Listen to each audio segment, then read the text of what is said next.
عليكم ورحمة الله وبركاته। নারী শিক্ষা উন্নয়নের অগ্রদূত হযরত খান বাহাদুর আহসানুল্লাহ রহমতুল্লাহ আলাইহি। সকল প্রশংসা ও কৃতজ্ঞতা সর্বশক্তিমান মহান রব্বুল আলামিনের জন্য, যিনি মানবকে সৃষ্টির শ্রেষ্ঠ ও সুন্দরতম করে সৃষ্টি করেছেন আর মানব সেবার জন্য সমগ্র সৃষ্টি জগৎকে নিয়োজিত করেছেন। কি অপূর্ব তার সৃষ্টি রহস্য! বিশ্বের মঙ্গল হেতু বিশ্ব নবীকে ধরাবক্ষে অবতীর্ণ করেছেন বিশ্বজাহানের হেদায়েত স্বরূপ। কোরআন খোদা তাআলার অনুগ্রহের বিরাট নিদর্শন। স্রষ্টাকে চিনার এবং মানবের কর্তব্য নির্ধারণের জন্য তা অবতীর্ণ করেছেন রাসূল পাক সাল্লাল্লাহু আলাইহি ওয়াসাল্লামের উপর। আর আমাদের দয়াল নবী, মায়ার নবী রাসূল পাক সাল্লাল্লাহু আলাইহি ওয়াসাল্লামের জীবনধারা ছিল পবিত্র কোরআন শরীয়তের বাস্তব প্রতিফলন, যা মুসলিম সমাজের জন্য সুন্নতে তরিকা। হযরত খান বাহাদুর আহসানুল্লাহ রহমতুল্লাহ আলাইহি সারা জীবন রাসূল পাক সাল্লাল্লাহু আলাইহি ওয়াসাল্লামকে পূর্ণ পায়রবি করেছেন, অর্থাৎ সম্পূর্ণভাবে তাকে অনুকরণ ও অনুসরণ করেছেন। আমাদের নয়নমণি, অন্তরের আলোকবর্তিকা হযরত খান বাহাদুর আহসানুল্লাহ রহমতুল্লাহ আলাইহি ছিলেন বহুমাত্রিক গুণের অধিকারী।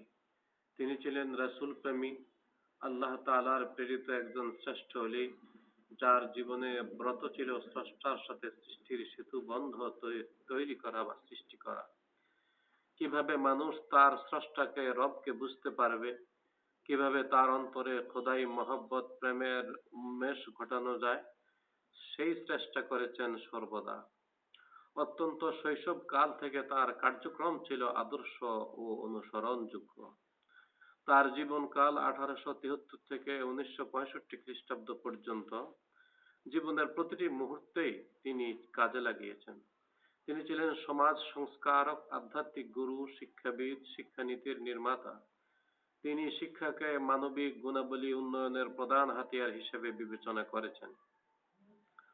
তার দৃষ্টিভঙ্গি ছিল এই যে, শিক্ষা শুধু জ্ঞান অর্জনেই সীমাবদ্ধ রাখে না, বরং শিক্ষা মানুষকে নৈতিক মূল্যবোধ ও সামাজিক পেশাগত জীবনের জন্য প্রস্তুত করে। আর সেই শিক্ষাই প্রকৃত শিক্ষা, যা দ্বারা সে তার স্রষ্টাকে চিনতে ও বুঝতে পারে। সে যুগে তার আগমন, সে যুগটা ছিল সমাজ সংস্কৃতির অন্ধকার যুগ, ছিল সামাজিক অসমতার, নৈতিক মূল্যবোধের ব্যাপক অবক্ষয়। বাঙালি মুসলিম ছিল সর্বাধিক ক্ষতিগ্রস্ত, বৈষম্যের শিকার, শিক্ষার হার ছিল নগণ্য। এই দুর্দশাগ্রস্ত জাতিকে উদ্ধারের জন্য অবতার হিসাবে আবির্ভূত হন হযরত খান বাহাদুর আহসানুল্লাহ রহমতুল্লাহ আলাইহি। কর্তব্য খুবই কঠিন, কিন্তু অত্যন্ত বিচক্ষণতার সাথে তিনি অগ্রসর হন এবং এই সমাজকে দুর্দশা থেকে মুক্ত করেন। তার শিক্ষা সংস্কারের ফলে মুসলিম শিক্ষা ঘুরে দাঁড়ায়। শিক্ষা প্রসারে তার অবদানের প্রতি মুসলিম সমাজ চিরঋণী হয়ে থাকবে। তার যুগকে বলা যায় আহসানিয়া যুগ। প্রাক আহসানিয়া যুগে পুরুষদের শিক্ষার বেহাল অবস্থা যেখানে, সেখানে নারী শিক্ষার অবস্থা বর্ণনাতীত। নারী পুরুষ সমানভাবে অগ্রসর না হলে সমাজ উন্নয়ন সম্ভব নয়। সেজন্য নারী শিক্ষার প্রতি তিনি বিশেষ লক্ষ্য রাখেন। সমাজ ছিল তখন কুসংস্কার আর অজ্ঞতায় আচ্ছন্ন। নারী শিক্ষা মনে করা হতো অমঙ্গল ও অপ্রয়োজনীয়। মুসলিম নারীদের অবস্থা আরো দুর্দশায় নিমজ্জিত ছিল। পর্দা প্রথার গোড়ামিতে নারীদেরকে একেবারে অন্তঃপুরে বন্দী রাখা হতো। নারী শিক্ষায় খান বাহাদুর আহসানুল্লাহ রহমতুল্লাহ আলাইহি এর উদ্যোগে বিপ্লব সৃষ্টি করেছিল। মুসলিম শাসন আমলে অভিজাত সম্প্রদায়ের নারীরা বেশ শিক্ষিত ছিল এবং পুরুষের পাশাপাশি বিভিন্ন পেশায়, ব্যবসায়, দেশ গঠনে, যুদ্ধে পর্যন্ত অংশগ্রহণ করত। কিন্তু ব্রিটিশ আমলে এই অবস্থার প্রেক্ষাপট পাল্টে যায়। ব্রিটিশের দমন নীতিতে অর্থের অভাবে বেশিরভাগ শিক্ষা প্রতিষ্ঠান ধ্বংস হয়ে যায়। পুরুষরাই যেখানে বঞ্চিত, সেখানে নারী শিক্ষার অবস্থা অত্যন্ত দুর্লভ। সমাজের কুশিক্ষা, কুসংস্কার, পর্দাপ্রথা, বাল্যবিবাহ নারীদের অবরোধ বাসিনী করে রেখেছিল। হিন্দু নারীরা কিছুটা অগ্রসর হলেও মুসলিম নারীদের অবস্থা চরম দুর্দশাগ্রস্ত ছিল। এই দুর্দশাগ্রস্ত নারীদের জন্য অবতার হিসেবে আবির্ভূত হন হযরত খান বাহাদুর আহসানুল্লাহ রহমতুল্লাহ। এদেশ তৎকালীন নারীরা যখন সামাজিক, সাংস্কৃতিক ও ধর্মীয় গোঁড়ামির কারণে ইংরেজ সরকারের ইংরেজি স্কুলে যাইতে চাইত না, তখন জানানা শিক্ষা পদ্ধতি চালু হয়। অন্দরমহলে আবদ্ধ নারীদের শিক্ষার একটা অভিনব পদ্ধতি ছিল জানানা শিক্ষা পদ্ধতি। এই পদ্ধতিতে বয়স্ক নারীরা নিজ নিজ ঘরে বসে শিক্ষিত নিকটাত্মীয় অথবা বহিরাগত বা সরকার নির্ধারিত শিক্ষিকার নিকট নির্ধারিত সিলেবাস অনুযায়ী লেখাপড়া করতেন এবং পরে পরীক্ষার মাধ্যমে সনদপ্রাপ্ত হতেন এবং খ্রিস্টান মিশনারিগণ এবং ব্রাহ্ম সমাজ দ্বারা উদ্বুদ্ধ হতো। এই অনুকরণে পূর্ব বাংলার ঢাকা, খুলনা, চট্টগ্রাম, ফরিদপুর, সিলেটেও সেটি চালু করা হয়। জানানা শিক্ষার বিষয়ে শিক্ষা বিভাগের ঊর্ধ্বতন কর্মকর্তা হিসেবে খান বাহাদুর আহসানুল্লাহ রহমতুল্লাহের সুপারিশমালা শিক্ষা দপ্তরে গৃহীত হয়। তার মতবাদ ছিল শিক্ষিকাদের পক্ষে বাড়ি বাড়ি ঘুরে শিক্ষা প্রদান কষ্টকর বিধায় সুবিধাজনক স্থানে শিক্ষার্থীরা একত্রিত করে পাঠদানের ব্যবস্থা করা শ্রেয়। এরই পরিপ্রেক্ষিতে সরকারি পৃষ্ঠপোষকতায় এদেশের জানানা শিক্ষা কেন্দ্র গড়ে ওঠে এবং পরিসংখ্যানে দেখা যায় 100-এর অধিক জানানা স্কুল প্রতিষ্ঠিত হয়। জানানা শিক্ষা পদ্ধতির মাধ্যমে আধুনিক শিক্ষা ঘরে ঘরে পৌঁছে যায়।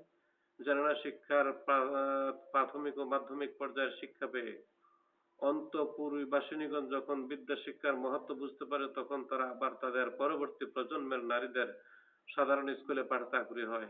এর ফলে আধুনিক শিক্ষার আলো আলোকিত হয়ে নারীরা সামাজিক ও সরকারি কর্মক্ষেত্রে প্রবেশ করতে সক্ষম হয়। এছাড়া ব্যারিস্টার রবার্ট নাথান 1908 খ্রিস্টাব্দে নাথান নারী শিক্ষা কমিটি গঠন করেন। খান বাহাদুর আহসানুল্লাহ রহমতুল্লাহ আলাইহ উক্ত কমিটির একজন সদস্য নির্বাচিত হন এবং তিনি অত্যন্ত আন্তরিকতার সাথে জরিপ পর্যালোচনা করা তথ্যাদি সংগ্রহ করে সুপারিশমালা প্রণয়ন করেন। তার এই গঠনমূলক কাজের পরিপত্রটি ভূয়সী প্রশংসাপ্রাপ্ত হয় এবং এদেশের নারী শিক্ষার উন্নয়নের প্রস্তাবগুলি গৃহীত হয়। নারীদের শিক্ষিত করার উপায় নির্ধারণের জন্য নারী শিক্ষা কমিটির পক্ষ থেকে প্রদেশের গণ্যমান্য ব্যক্তিবর্গের নিকট কিছু প্রশ্ন করা হয়। তার মধ্যে অন্যতম ছিল নারী শিক্ষিকা নিয়োগ ও তাদের প্রশিক্ষণ সংক্রান্ত বিষয়াদি। অমুসলিম ছাত্রীদের জন্য চেষ্টা করে শিক্ষা পাওয়া গেলেও মুসলিম ছাত্রীদের জন্য মুসলিম শিক্ষা পাওয়া সম্ভব ছিল না। এজন্য এদেশের বাইরে থেকে বিহার অন্য প্রদেশে শিক্ষা গ্রহণ করার চেষ্টা চলত। এই প্রেক্ষাপটে খান বাহাদুর আহসানুল্লাহ রহমতুল্লাহ তার একটি সুচিন্তিত মতামত পেশ করেন। তিনি বলেন, নিরীক্ষা করলে দেখা যাবে এই প্রদেশের সর্বত্র সব সম্প্রদায়ের ছাত্রীর সংখ্যা সমান নহে। যেহেতু ছাত্রীরাও নিজ নিজ সম্প্রদায়ের শিক্ষিকাদের বেশি পছন্দ করে থাকে, তাই যেখানে যে সম্প্রদায়ের ছাত্রীর সংখ্যা বেশি সেখানে সেই সম্প্রদায়ের শিক্ষিকা প্রয়োজনে বেশি বেতন ও ভাতা দিয়ে নিয়োগপূর্বক এই সমস্যার সমাধান করা যেতে পারে। পরিশেষে বলি, খান বাহাদুর আহসানুল্লাহ রহমতুল্লাহ আলাই একটি আধুনিক শিক্ষার মডেল এবং নারী শিক্ষার অগ্রদূত। আমরা খান বাহাদুর আহসানুল্লাহ রহমতুল্লাহ আলার প্রতি চিরকৃতজ্ঞ। আল্লাহ ওনার এই ক্ষুদ্র প্রয়াস টুকুকে কবুল করে নেন।